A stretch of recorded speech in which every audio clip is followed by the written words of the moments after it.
જિલ્લાના વાંકાનેર ખાતે મહિલા સ્વરક્ષણ કાર્યક્રમનું આયોજન કરવામાં આવ્યું. મોરબી જિલ્લાના વાંકાનેર ખાતે મહિલા સ્વરક્ષણ કાર્યક્રમનું આયોજન કરવામાં આવ્યું, જેમાં મુખ્ય અતિથિ તરીકે પોલીસ મહાનિરીક્ષક શ્રી અશોક કુમાર યાદવની ઉપસ્થિતિ રહી. આ કાર્યક્રમનો મુખ્ય હેતુ મહિલાઓમાં આત્મવિશ્વાસ વધારવો અને તેમને જાતે પોતાની સુરક્ષા કરવા માટે સજ્જ બનાવવાનો હતો.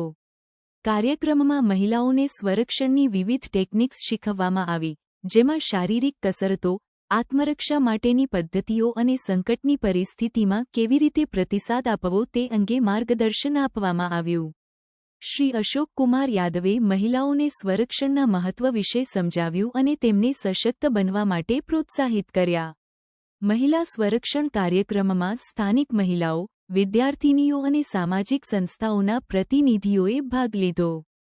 કાર્યક્રમ દરમિયાન મહિલાઓએ સ્વરક્ષણની તાલીમમાં ઉત્સાહપૂર્વક ભાગ લીધો અને પોતાના અનુભવ શેર કર્યા. આ કાર્યક્રમથી મહિલાઓમાં આત્મવિશ્વાસ વધ્યો છે અને તેઓ પોતાની સુરક્ષા માટે વધુ સજ્જ બન્યા છે. મોરબી જિલ્લા પોલીસ દ્વારા આવા કાર્યક્રમોનું આયોજન કરીને મહિલાઓને સશક્ત બનાવવાનો પ્રયાસ કરવામાં આવી રહ્યો છે, જે સમાજમાં મહિલાઓની સુરક્ષા અને સશક્તિકરણ માટે મહત્વપૂર્ણ છે.